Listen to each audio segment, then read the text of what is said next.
A câmera tá rodando. Ok. Olá, no ar mais um episódio, né, dessa grande... Não, vamos começar de novo. Desculpa, foi mal. Ainda foi, mas não foi. Vamos lá.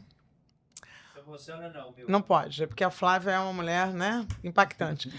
Olá, no ar mais um episódio do nosso Conexões Famílias Atípicas e sempre preocupado com coisas, com conteúdo expressivo, né, para levar para vocês. E hoje a gente tem uma grata satisfação de receber aqui a Flávia Cortinoves. Flávia tem uma trajetória lindíssima e ela, além de tudo, é subsecretária técnica da Secretaria da Pessoa com Deficiência.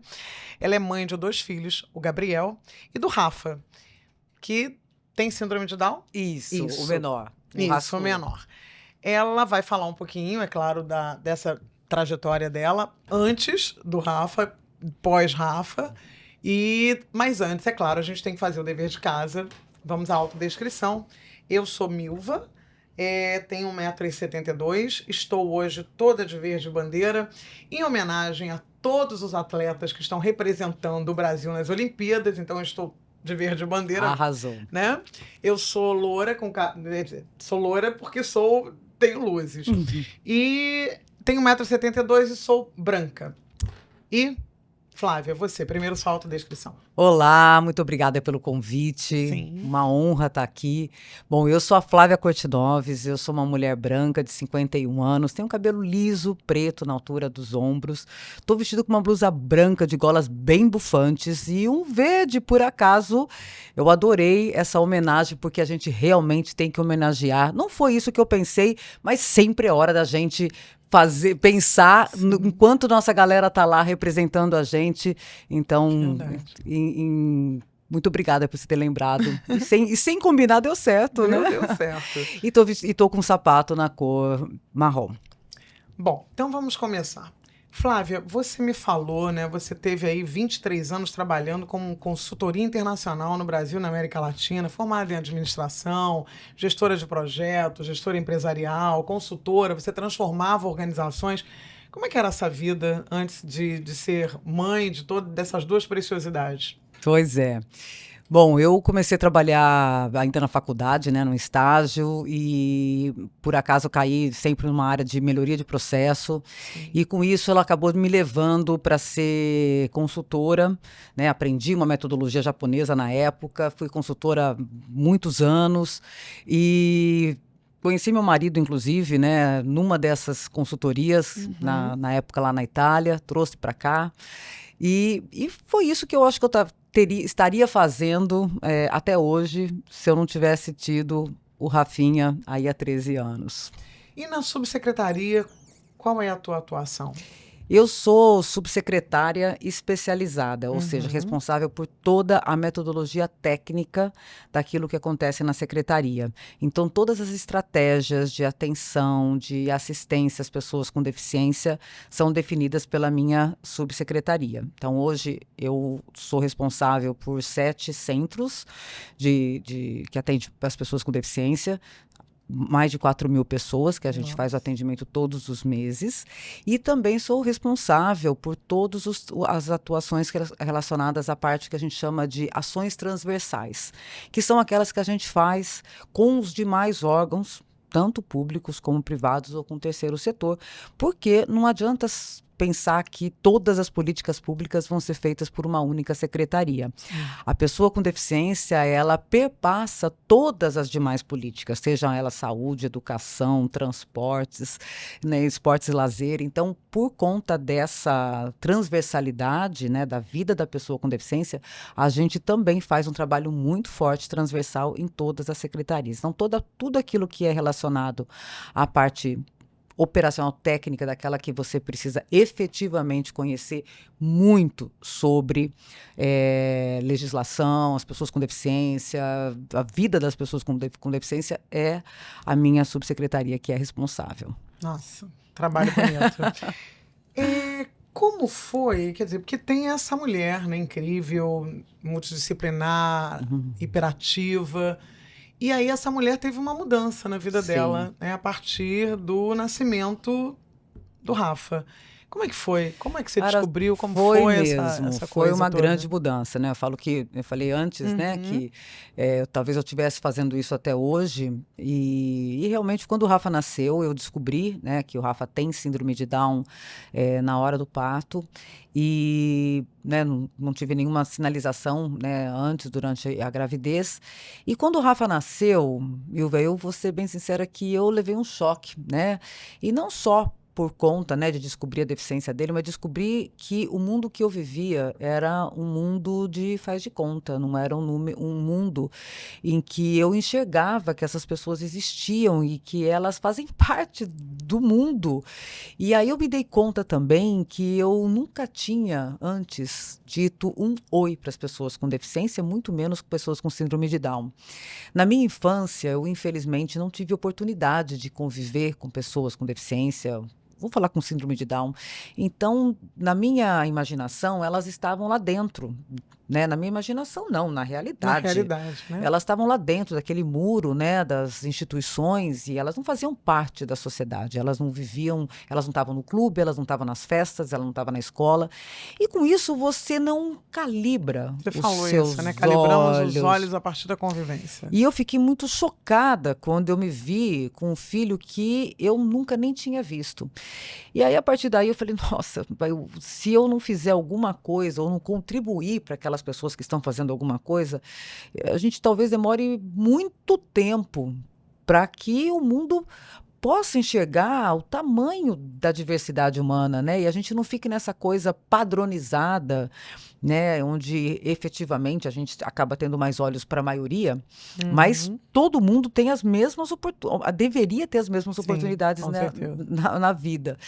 E aí, a partir daí, eu falei, cara, não faz mais sentido eu continuar fazendo o que eu fazia, e aí foi aí que eu realmente fiz a minha transição de carreira, e é por conta dessa transição de carreira que, com o tempo, me fez estar aqui nessa posição hoje como subsecretária, Você né? sai de transformadora das organizações para transformar vidas. Olha que coisa E bonita. que também não deixa De ser, exatamente, é a tua atuação, né? é a minha atuação, né? Eu acho Continua, que é só que com, de isso, repente, com com uma outro viés, missão um pouco diferente. mais, né? Até para mim, um pouco mais robusta, né? Porque você fala de vida, de pessoas, né? Exatamente. Você, conjuntamente com a empresa do seu marido, né? Acho que vocês criaram um projeto Beleza em Todas as Formas. Fala um pouco desse projeto pra gente. Então, e aí, logo depois que o Rafa nasceu, por acaso eu estava como consultora, né, no mesmo grupo que ele atuava. Sim. E aí a gente também começou a entender que, com o desafio da lei de cotas, né, que existe, infelizmente existe um viés ainda, porque o problema não são as empresas. O problema é que a gente tem que entender que as empresas são formadas por pessoas. E que as pessoas também não tiveram as mesmas oportunidades de conviver, de vivenciar né, o dia a dia com pessoas com deficiência. E isso faz muita diferença, tanto assim que todo mundo que tem mais de 35 anos, assim como nós, né? Sim, sim. Não tiveram oportunidade de estudar com pessoas com deficiência. Então, também não tem seu olhar calibrado, e também acho que pessoas com deficiência não podem ser produtivas, não podem trabalhar executando as mesmas funções, e isso faz com que o cumprimento da lei de cotas seja um fado. E aí a gente decidiu, então, juntar um grupo de pessoas com expertises diferentes, e a gente criou um projeto, que é um projeto extremamente inovador, era extremamente inovador na época, em que a gente fez uma capacitação focada nas pessoas com deficiência intelectual, para que elas atuassem no mundo da beleza, que era o core business da empresa. Sim. E aí a gente fez um curso muito adaptado, totalmente acessível para todas as pessoas. Porque muitas pessoas com deficiência intelectual, Milva, não têm oportunidade, não tiveram oportunidade de serem alfabetizadas de uma maneira possível. Sim. Ou seja, porque a maioria das vezes o jeito de ensinar é um só, e você que aprenda do seu jeito. Sim.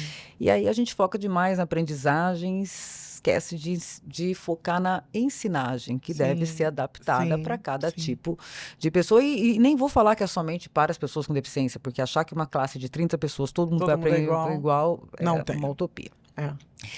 E aí, com isso, a gente criou esse projeto, a gente criou uma metodologia extremamente acessível, inclusive para as pessoas não alfabetizadas. E aí a gente conseguiu provar que existe muita potencialidade, existe muito desejo de trabalhar, de ser produtivo.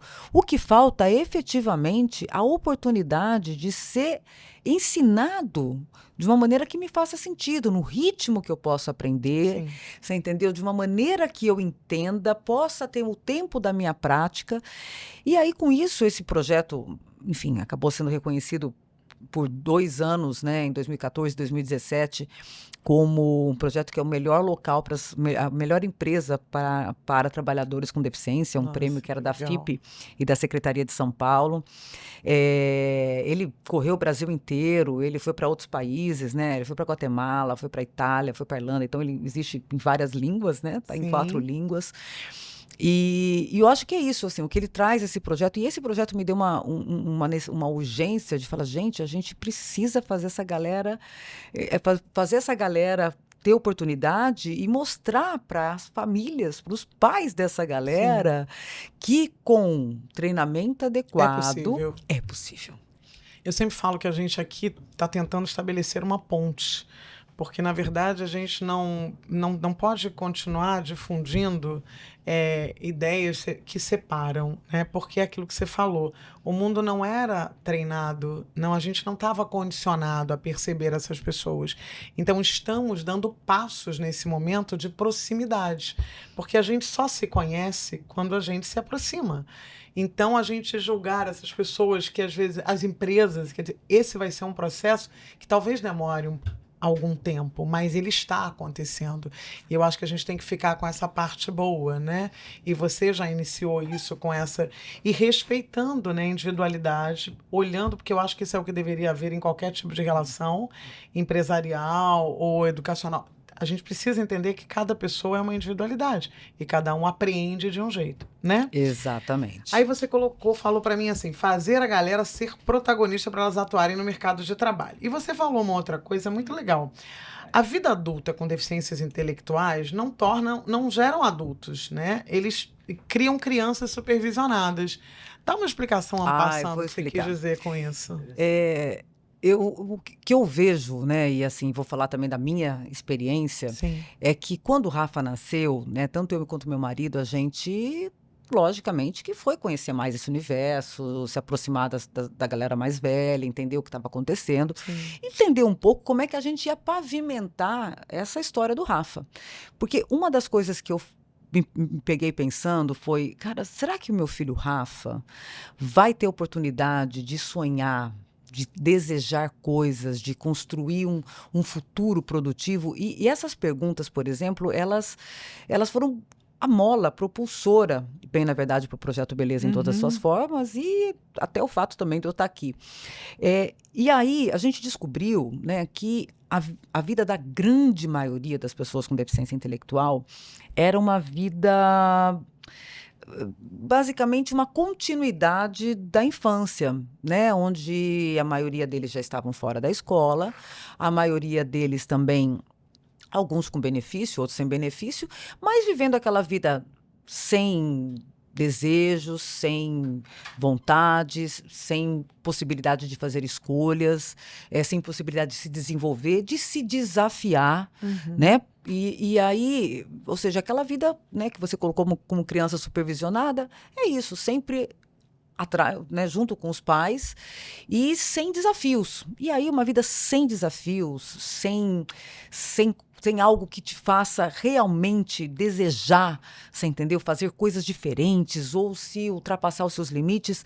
Eu comecei a ver que tem muitos adultos que estavam, por exemplo, numa fase de perda cognitiva, de perda de funções Por executivas, falta de estímulo. de desenvolvimento de transtornos, né, obesidade, porque efetivamente, cara, fica em casa o dia inteiro. Não é porque ela tem deficiência que ela vai ter comorbidades, é porque qualquer pessoa que fica muito tempo ocioso tem. E aí a gente falou, não, tem muitas possibilidades. E aí eu te digo uma coisa, já engatando em outro tema, E quem me deu esse estalo primeiro, né, sobre as possibilidades, quando eu ainda nem sabia que as Foi a pessoas... Werneck? Exatamente. Sabia que eu tava esperando a deixa, mas como você é uma mulher cheia de, né? Approach, já me deu a deixa, tá vendo? Já é uma comunicadora também, não preciso nem perguntar nada. Ai, Vamos lá, ai. fala dela. Mas... Você saiu do. Vamos lá, vamos explicar mais ou menos o que é. Ela Isso, saiu da vai. maternidade. Aí, vamos lá. Aqui. 4 dias depois que ela retornou à casa, como é uma mulher, né, proativa, ela falou: tem que entender disso aí, vou buscar alguma coisa, que era o norte, né? E aí, nessa busca, E aí, o que nessa aconteceu? busca, eu cheguei na Helena Werneck. Isso. Ela era presidente de uma ONG chamada Instituto Meta Social, Sim. né? Não só presidente, mas como idealizadora, né? Fundadora. E aí eu liguei para ela e ela falou: tudo bem, vou aí visitar, vou te fazer uma visita. Eu falei: ah, que ótimo. Eu tinha acabado de chegar do hospital, né? No quarto de meu filho tinha 4 dias. E naquela época ainda a gente não tinha YouTube, essas coisas Sim, todas, sim. né? E ela levou um álbum de fotografias da filha dela, que atualmente tem 36 anos, né? E debaixo do braço, e ela foi mostrando aquelas fotos da filha dela no trabalho, na escola, no passeio, e aí que eu fui entendendo. Que luz, hein, que ela te deu. Nossa. E assim, eu diria que eu não sei o que tipo de mãe eu teria sido se eu não tivesse tido esse tipo de acolhimento. Então ela chegou e mostrou: cara, você tem um filho. Você tem um filho.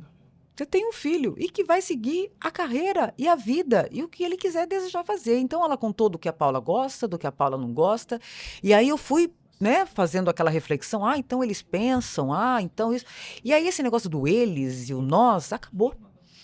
São pessoas que têm uma característica diferente. Sim. Você entendeu que vai ter um ritmo de desenvolvimento, de aprendizado diferente, mas chegou lá e é super realizado no trabalho, entendeu? E toca bateria, enfim. E aí a vida realmente começou a dar um estalo. E eu digo que esse acolhimento inicial, ele é fundamental. Porque ele é transformador. Porque se naquele momento que você está com aquele filho, que você também não foi acostumada Sim. a viver, porque você também Sim. não teve essa oportunidade na vida, eu acho que cada vez mais a gente está tendo, porque depois de 2008, né, a gente tem a política da educação inclusiva, e isso muda tudo. É uma vitória. Hoje nossa. a gente tem mais de 90% dos alunos com deficiência nas escolas, Nas escolas regulares. Então, nossa. a gente tem muito ainda a avançar, mas a gente já fez o primeiro movimento, que é juntar todo mundo, que é fazer com que todo mundo conviva com todo mundo. E isso é transformador, Verdade. né? Por si só. Porque a gente está formando, bem, na verdade, as crianças de hoje, serão os adultos de amanhã, que eles não serão como nós fomos. Eles não olharão para as pessoas com deficiência e vão falar: meu Deus, mas será que fala? Porque essa foi a minha... Mas será que fala? Será que Mas agride? Será que é perigoso? pensa? Não, eles já conviveram, já brincaram, inclusive já foram muito mais criativos para poder incluir essa galera nas brincadeiras, coisas que a gente nunca nem sonhou.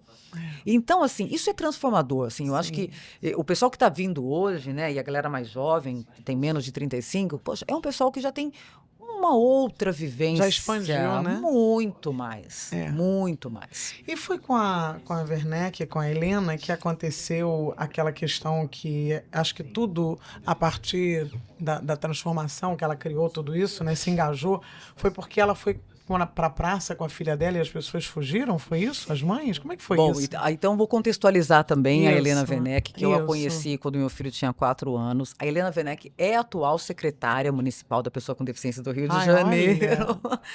E aí a gente fez muitos projetos ao longo desses 13 anos juntos. Inclusive a Helena Werneck participou ativamente do Beleza em Todas as Suas Formas. É uma das... Nós somos 4 mulheres, né, cofundadoras. Ela é uma dessas 4. Chamá-la aqui. Não é? Sim. E ela é uma das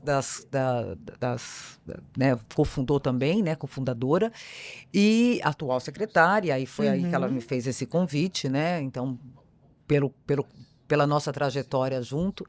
E a Helena, né, a filha dela tem hoje, né, 36 ou 37 anos, ela conta essa história, e que seria ideal que depois você perguntar para ela, que ela vai ter muito mais detalhes do que eu contando aqui. Mas a Helena foi para uma praça, né? A filha dela era pequena, né, imagina, 36 anos atrás, o conheci hoje, a gente ainda luta muito, né, para que a gente possa ter esse olhar, né, de igualdade. Há 36 anos isso nem existia, né? E aí, assim que ela chegou, as pessoas saíram. Ela falou, não, preciso fazer alguma coisa. Eu falo que quando a gente se incomoda muito com alguma coisa, a gente decide fazer algo para mudar. E foi isso que ela fez. É um start, né? É um start. Falou, não, eu preciso fazer alguma coisa. E ela tomou um caminho que é um caminho bastante diferente da maioria das organizações sociais, que a maioria das organizações sociais que a gente tem hoje do terceiro setor, todas imprescindíveis e necessárias, você vai falar disso depois, tem um foco muito maior no atendimento às famílias e às pessoas com deficiência. Sim. Mas ela foi para um outro caminho que ela falou, não, eu quero trabalhar com os 80% da população que não tem deficiência e que nunca conheceu nada. E aí ela fez muitas campanhas. O pessoal que foi inserido nas TVs, nas novelas. Isso, né? Exatamente. Ela foi fazer propaganda, ela foi trabalhar muito, trabalhou, né? Ela foi consultora em todos os seriados e novelas, né? Legal. Desde daquele Malu Mulher, ai meu Deus, eu não vou lembrar o nome, Páginas da Vida, Sim, onde a Páginas da Vida, Clarinha, que era uma fofa, gente. Né? A Regina Duarte lutando por aquela maternidade, que coisa mais fantástica. Não, aquela novela foi marcante, né? Foi. É difícil eu acho que não para lembrar. todo mundo, quem é que não lembra, né? Não é? Sim. Então, ela foi exatamente por esse caminho. E aí ela contribuiu em muito, não só aqui no Brasil, mas como em todo o mundo, com esse olhar, com esse olhar de potencialidade. Ou seja, o caminho que ela escolheu para mostrar que as pessoas com deficiência existem foi a visibilidade, foi né? colocar as pessoas na mídia. Exatamente. Isso faz toda a diferença, né? Ajuda a gente a calibrar os olhares. É aquilo descortina. Porque aquele tipo de coisa, uma das coisas que eu pensei, falei, gente, se a gente tiver que esperar que toda a família tenha uma pessoa com deficiência para poder despertar, nossa, vai demorar muito tempo, entendeu? É lindo isso. Agora, a gente falou de colégio, né? Já falamos que você se deparou com meta social. E você falou de escola. O Rafa estuda? Sim, o Estuda Rafa... em escola particular ou como é que é isso? O Rafa atualmente está no 5º ano na escola pública. Na escola pública? Na escola que legal. pública. Já a gente fez tomou essa decisão após a pandemia.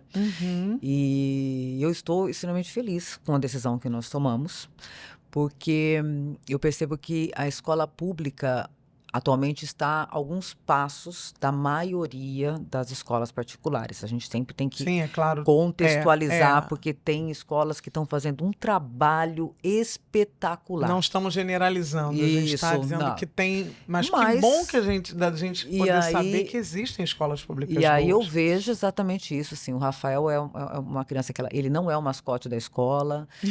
Não, porque isso é importante. Sim, eu claro, não quero que ele seja mascote, eu não quero que ele seja protegido, eu não quero que seja o coitadinho.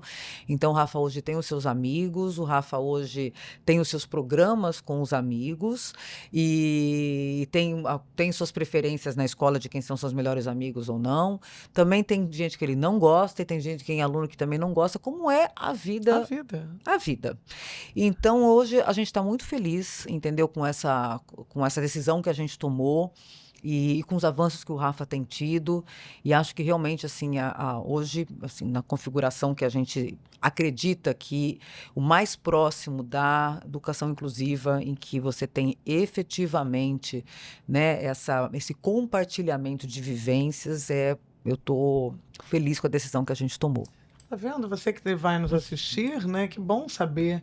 Você pensa assim, queria tanto que meu filho estivesse inserido numa escola particular, mas olha aqui, uma boa surpresa, né?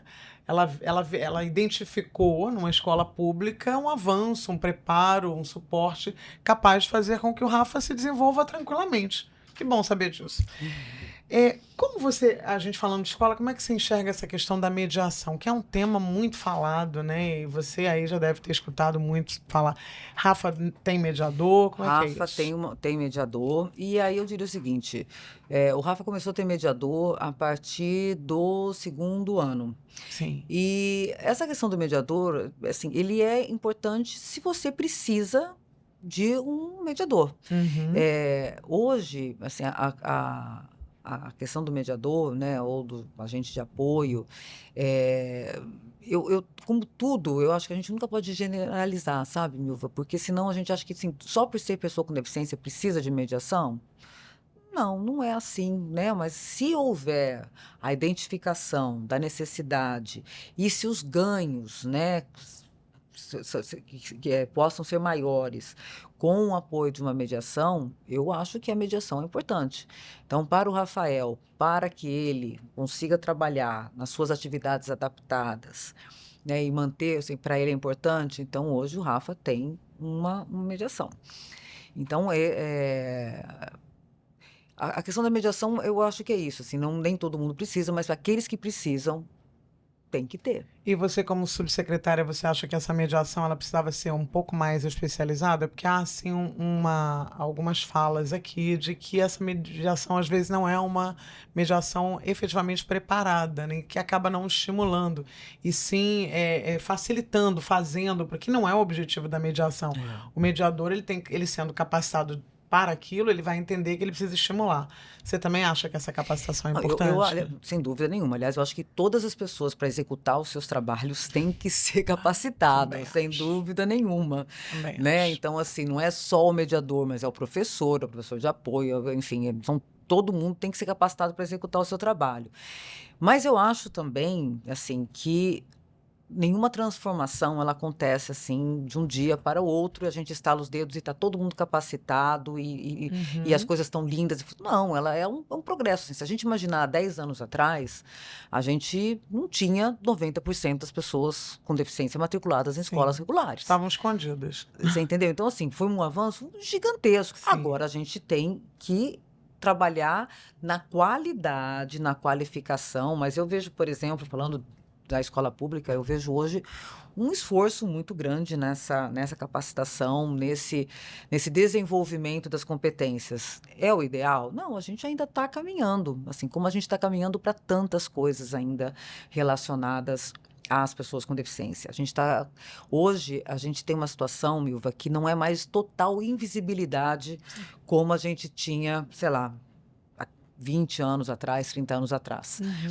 Mas, assim, a gente tem hoje um mundo completamente acessível, né? Tanto arquitetonicamente, quanto uma acessibilidade comunicacional.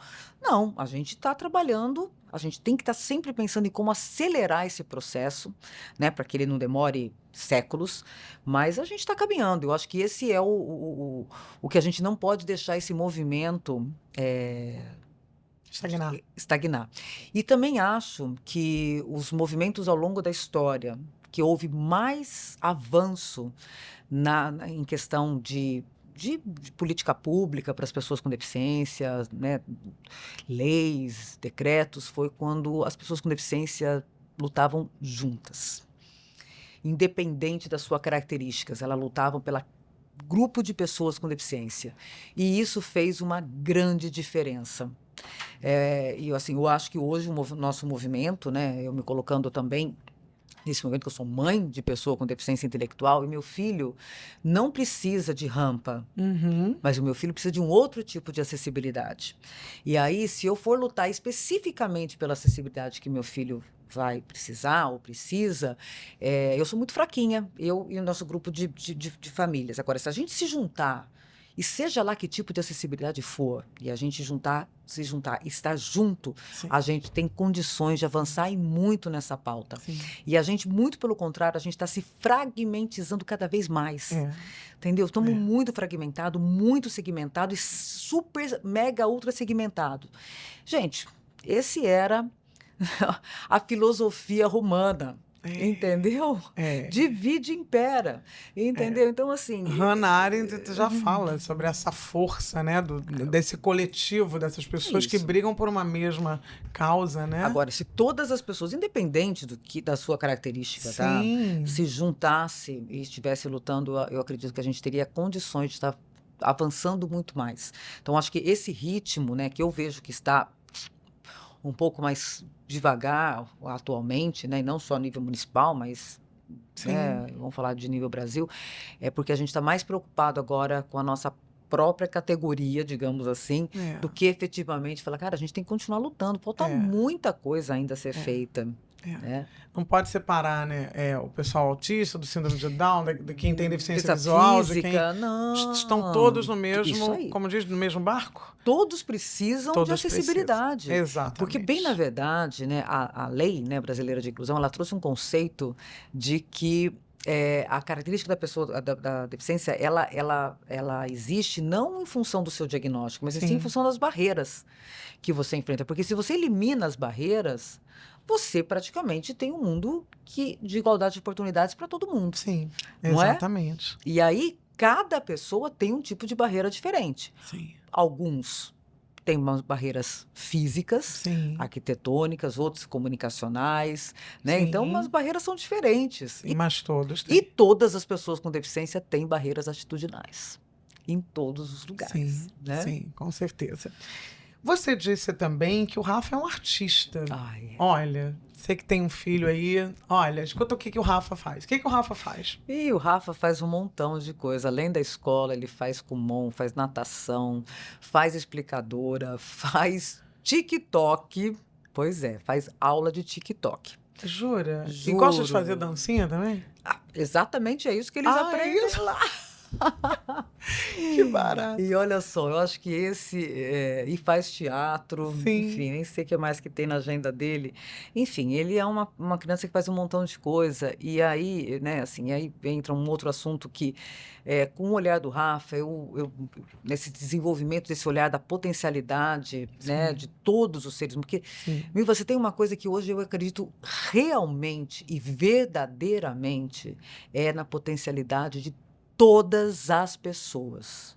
Todas as pessoas. Ah, mas meu filho tem paralisia e ele... Cara, a gente tem que descobrir. A Ana Célia é um exemplo disso. Você falou dela com o Eduardo. Quantas potencialidades ela já descobriu e diziam que ele não faria nada, que ele não se comunicaria, e tá aí. E aí é o seguinte, se realmente a gente acredita que não é possível, a gente vai fazer de tudo para que esse impossível aconteça. Exatamente. Se a gente acredita que é possível, a gente vai fazer de tudo para que esse possível aconteça. E aí aquilo que a gente vai acreditar, efetivamente, é aquilo que pode acontecer. Não necessariamente vai acontecer. Mas o Rafael fazia balé. Ele adora dançar, ele fazia balé. barato. Até que, num lugar que ele faz balé, abriu a aula de TikTok. E ele olhou aquela aula e falou, não quero mais ir para o balé, eu quero ir para aquela aula ali. Eu falei, mas aula de TikTok, olha eu e os meus preconceitos. Eu falei, mas filho, aula de TikTok, eu não vou mais para o balé. E aí, hoje, refletindo, né, friamente, não foi assim na hora, Sim. eu achei sensacional. Ele fez uma escolha. Olha. Ele deu a sua opinião. Ele falou o que ele não gosta e não quer mais. E ele identificou aquilo que ele gosta. Se você me perguntar, mas isso vai levar ele aonde? Não faço a menor ideia. Mas eu estou investindo fortemente nas potencialidades dele. Então, ele faz, eu não sei se eu falei, mas ele faz aula de teatro também. Você falou. Porque ele é um artista. Se ele vai para frente do palco, eu também não sei. Sabe por quê? Para os padrões que a gente conhece, o meu filho não tem uma fala, né, tão super desenvolvida como a maioria das pessoas. Mas ele tem uma comunicação como ninguém. Então, assim, não sei também onde vai dar, né? Não sei se ele vai ser um ator, mas ele pode trabalhar em tantas coisas relacionadas à arte. O processo pode expandir lugares dentro dele que a gente não imagina. Mas que essa maturidade de dizer, eu não quero isso e quero aquilo, isso é muito bom. Cara, isso é maravilhoso. Isso é autonomia, né? Total. Tudo que a gente quer que eles tenham, não é? né? E durante a construção, e aí entra um outro assunto que a gente não conversou antes, mas vou colocar aqui. Pode colocar. Muitas famílias, né, quando me procuram, né, porque eu trabalho ainda na inclusão produtiva das pessoas com deficiência intelectual, elas me perguntam assim, mas Flávia, quando você acha que a gente tem que começar a investir na vida adulta? E aí eu falo, olha, no dia seguinte que teu filho chegou da maternidade. Verdade. Porque não adianta você começar a pensar na construção da identidade adulta aos 18 anos. não vou dizer para você que é tarde, porque nunca Nunca é é tarde enquanto há vida. Nunca é tarde. Mas você concorda que se você nunca trabalhou com os conceitos de escolha, Sim. do que eu gosto, do que eu não gosto, da autonomia, você entendeu? De responsabilidade, de compromisso, chegar aos 18 anos sem esse arcabouço importante, né, de vida. Esse condicionamento, que nós somos seres condicionados, né? Totalmente. Então, Assim, você vai ter que ter um pouco mais de tempo sim. para acelerar esse processo. Então, assim, é melhor você começar antes. Então, quando eu me dei conta que meu filho tinha colocado na mesa o seu desejo e o que quer, eu falei, Trabalho bem feito. na hora eu fiquei Dever louca. cumprido. E aí eu fui lá naquela aula de TikTok, aquela coisa que é rápida demais, entendeu? Aquelas dancinhas. Falei, sei lá. E você já dança também? Eu alguma? não. Deus. Eu queria tanto aprender uma, mas eu não tenho Não coordenação tenho coordenação motora. Na nossa época, nenhuma. a gente não foi condicionado Não. para dançar nessa velocidade. Não. Entendeu? A gente Eu sempre dançava achei jazz. que eu tinha uma limitação grande. Entendeu? Agora, que bom saber que uma mulher inteligente também não consegue, porque eu não consigo de jeito maneiro. E eu também não. Você Frustrante. Agora, você falou uma coisa também muito legal. Você disse assim, o meu primeiro filho, ele ama história e matemática, né? E eu teria sido uma mãe diferente com ele. E aí eu acho que isso também pode ser interessante. O que você teria feito diferente com Cara, ele? eu acho que é um pouco até do que eu disse Do que agora. você falou né? agora. Porque, eu vou dar um exemplo, né? Meu filho mais velho, ele tinha muita dificuldade com matemática. Então, mas sempre foi assim, maravilhoso em todas as aulas que eram relacionadas à história, literatura, a períodos dos milênios e dos séculos. Mas eu nunca pensei em estimulá-lo naquilo que ele é bom. Mas sim sempre suprir aquilo que não é a praia dele. Mas, bem, na verdade, claro que a gente tem que colocar e suprir aquilo que o filho precisa para caminhar. Mas entendendo que aquilo que ele não é bom, ele não vai levar para a vida. Ele só vai cumprir tabela, porque a escola é cumprir tabela. É cumprir tabela. Então, Verdade. assim, você concorda? Então, Com assim, certeza. se eu tivesse tido o oposto, né, o meu filho Rafa primeiro do que o meu filho Gabriel, eu teria estimulado muito. Trabalhar aptidão, né? Você entendeu? Os gostos dele, teria Claro. investido muito em história, Claro. você entendeu? Nos períodos incríveis da humanidade, eu teria feito trabalhos muito mais, eu teria aproveitado mais as nossas viagens para explorar ainda mais detalhes sobre aquele período da humanidade, o que estava acontecendo. Teria feito coisas para focar naquilo que é potência dele. Porque aquilo que não é potência dele, por exemplo, eu sempre nunca tive prazer nenhum em química. Óbvio. Nem física, nem matemática. Física, nem nenhuma coisa dessas aí. Nem eu. E é claro que a gente não foi para essa área. Não. Você entendeu? Então, assim... Então, para quê, né? Para quê? Então, assim, eu vou investir naquilo para cumprir tabela. É para passar de ano mesmo. Agora, naquilo que é a sua paixão e a sua potência, cara, eu hoje teria feito isso de diferente. Assim, eu teria focado também nas potencialidades do Gabriel. Bom, depois de todas essas argumentações tão valiosas da Flávia, é claro que a gente não pode parar por aqui. Que ela ainda tem muito mais coisas para dizer para todos nós. Então, nós vamos dar prosseguimento, trazendo o segundo episódio, né? O segundo capítulo com Flávia. Vamos fechar assim? Muito obrigada. Foi uma delícia esse papo. Tomara que o segundo seja tão bom quanto. Mas vai ser. Então é isso, gente. A gente fica por aqui, mas aguardem os próximos capítulos. Muito obrigada. E não esqueça, ativa as notificações. Se está gostando, se gostou desse primeiro episódio, você vai lá, curte, compartilha, faz com que todas essas informações úteis sejam expandidas, levadas para muitas outras pessoas. Ok? Até o próximo. Pronto. E a gente começa aqui.